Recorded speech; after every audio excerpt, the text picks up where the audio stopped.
तो दोस्तों कुछ दिनों पहले हमने एक वीडियो अपलोड की थी, जिस वीडियो में हमने ये AC/DC सीलिंग फ़ैन को बगैर सर्किट के डायरेक्ट इस पावर सप्लाई से चलाकर दिखाया था। इस सर्किट को हमने निकाल दिया था और डायरेक्ट जो फ़ैन हमारा सप्लाई से चलाया था। तो सप्लाई के अंदर हमारे 2 तार होते हैं, हमने एक तीसरा तार इसमें जुगाड़ करके लगाया था और वो 3 तार डायरेक्ट हमारे फ़ैन में लगा के फ़ैन हमने ऑन कर लिया था। तो उस वीडियो पर आप लोगों के काफ़ी सारे कमेंट्स आ रहे थे कि इस सप्लाई की एक डिटेल वीडियो बना दें, तो इसलिए हमने सोचा कि आज आपके लिए इस सप्लाई की एक डिटेल वीडियो बना दें कि इसके अंदर तीसरा तार कहाँ पर लगेगा और डायरेक्ट हम फ़ैन सप्लाई से अगर चलाना चाहें तो किस तरह चला सकते हैं। तो दोस्तों सप्लाई हमारे पास जो मौजूद है वो 12 वोल्ट 3 एम्पायर की सप्लाई है। तो इसमें आप 12 वोल्ट 6 एम्पायर की भी ले सकते हैं, 8 की भी ले सकते हैं और 10 एम्पायर की भी ले सकते हैं। और अदरवाइज़ अगर आपको 12 वोल्ट की सप्लाई नहीं मिलती है तो आप इसमें 14 वोल्ट की भी लगा सकते हैं, आपके फ़ैन को कोई नुकसान नहीं होगा। तो चलें फिर सबसे पहले सर्किट को हम बाहर निकाल लेते हैं और फिर पावर सप्लाई खोलकर आपको समझाते हैं।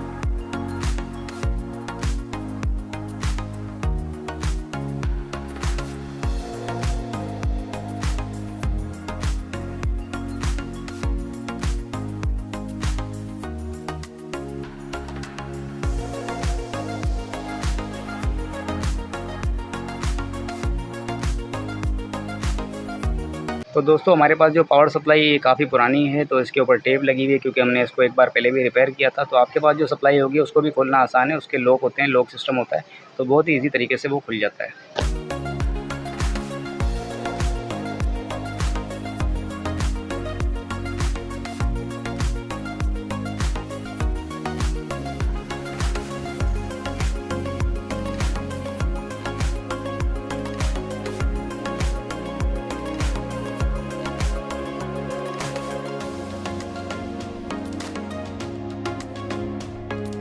ये देखें दोस्तों सप्लाई खुलकर हमारे सामने आ गई है। अब ये देखें इस कंडीशन में हमारे सामने आई है। ये बाहर की फ़िटिंग होती है, जेन्युइन फ़िटिंग, ये पाकिस्तानी नहीं है।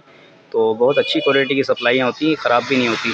तो इसके अंदर जुगाड़ आपको ये करना है कि इसके अंदर आप यहाँ पर देखें एक इसकी जो ना मॉसफेट यहाँ पर लगा होगा। इसको आप मॉसफेट भी कह सकते हैं और ट्रांजिस्टर भी कह सकते हैं। तो ये यहाँ पर एक लगा हुआ है, इसके अंदर में एक पट्टी है इस ट्रांजिस्टर के अंदर। तो इस पट्टी के अंदर में हमने एक वायर लगाना है जो कि अर्थिंग का वायर कहलाता है। ये अर्थिंग वायर हमने यहाँ से निकालना है इसका। तो एक वायर का टुकड़ा हमें चाहिए होगा। तो ये वाला वायर हमने एक छोटा सा टुकड़ा ले लिया है, तो ये वायर इसके अंदर हम लगाएंगे। आपको वायर अच्छी क्वालिटी का लेना है, ये DC वायर है, तो यही वायर आपको इसमें इस्तेमाल करना है और कुछ भी सामान इसमें आपको नहीं चाहिए। ये वायर आप देख लें अच्छी तरीके से कि हम इसको कहाँ लगा रहे हैं। तो ये हमारे इस ट्रांजिस्टर में लग जाएगा। यहाँ पर जो पट्टी बनी हुई है इस पट्टी के अंदर हम इसको लगा देंगे। इसको ट्रांजिस्टर और मॉसफेट दोनों कह सकते हैं। तो दोस्तों इसमें वायर आपको अच्छे तरीके से अटैच करना है ताकि इसमें कोई भी लूजिंग वगैरह ना हो, क्योंकि दोस्तों अगर इस वायर के अंदर लूजिंग होगी तो आपका जो फ़ैन है वो झटके ले लेके चलेगा, क्योंकि इसका वोल्टेज जो है वो ड्रॉप हो जाएगा इससे।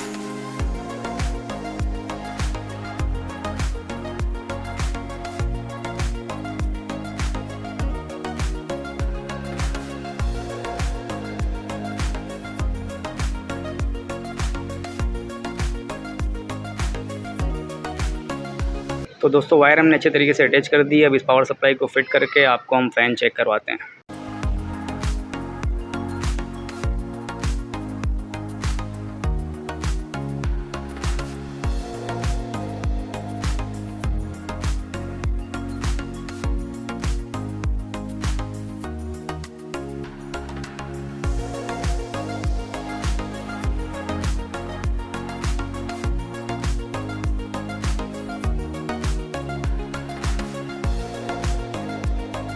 इस सप्लाई की मदद से हम इस ख़राब सर्किट को AC/DC दोनों पर चलाएंगे। तो सबसे पहले इस सर्किट को हम फ़ैन के अंदर दोबारा से अटैच कर देते हैं और फिर इसके बाद इसके साथ हम सप्लाई लगा के आपको चला के चेक कराते हैं।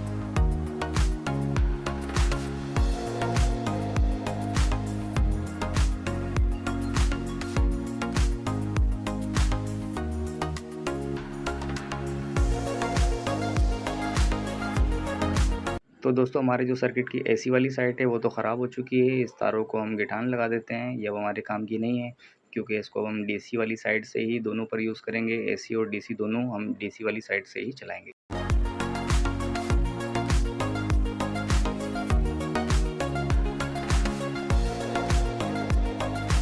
तो दोस्तों हमारे जो डायोड है ये देखें, इसके ऊपर ये वाइट कलर का निशान बना हुआ है, तो यानी कि ये इसकी पॉजिटिव साइड है। तो ये साइड हम लगा देंगे सर्किट के रेड वाले तार के साथ।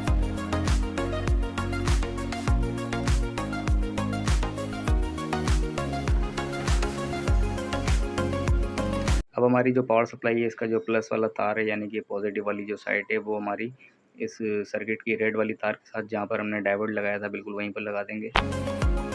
और पावर सप्लाई की जो नेगेटिव है, जो माइनस है, वो ब्लैक वाली के साथ लग जाएगी।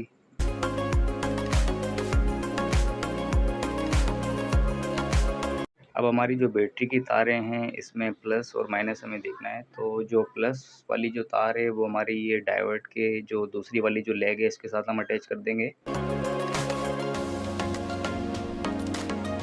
तो दोस्तों, ये डायोड लगाने का मकसद ये है कि हमारा जो पावर सप्लाई का जो करंट है, वो हमारा बैटरी में नहीं जाएगा, क्योंकि हमने ये डायोड लगा दी ना।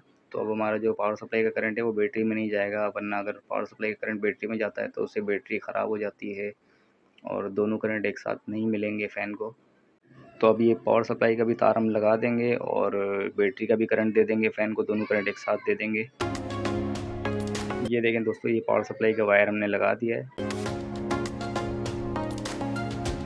ये देखें फ़ैन हमारा ऑन हो चुका है, यानी कि फ़ैन हमारा अभी सप्लाई पे चल रहा है। बैटरी का हमने वायर नहीं लगाया, ये बैटरी का भी देखें वायर हमने लगा दिया। तो यानी दोनों करंट दे दिए, पावर सप्लाई का भी करंट हमने इसे दे दिया है और बैटरी का भी करंट दे दिया है। अब इसमें से हम कोई भी एक करंट अगर निकालते हैं, यानी कि पावर सप्लाई का तार निकालेंगे तो फ़ैन हमारा बैटरी पे चलेगा। बैटरी का तार हमने निकाल दिया, ये देखें, फिर भी हमारा फ़ैन चल रहा है, यानी कि अब हमारा फ़ैन जो है ना बिजली पे चल रहा है, पावर सप्लाई पर।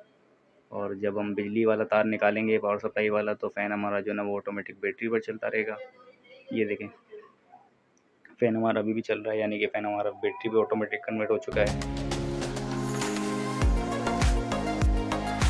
तो इस तरीके से आप ये पावर सप्लाई और डायोड की मदद से आप इसको एसी डीसी दोनों पर चला सकते हैं, बहुत ही आसानी से दोस्तों। तो वीडियो अगर अच्छी लगी तो वीडियो को लाइक कर दीजिएगा और चैनल अगर आपने सब्सक्राइब नहीं किया तो सब्सक्राइब लाजमी कर लीजिए।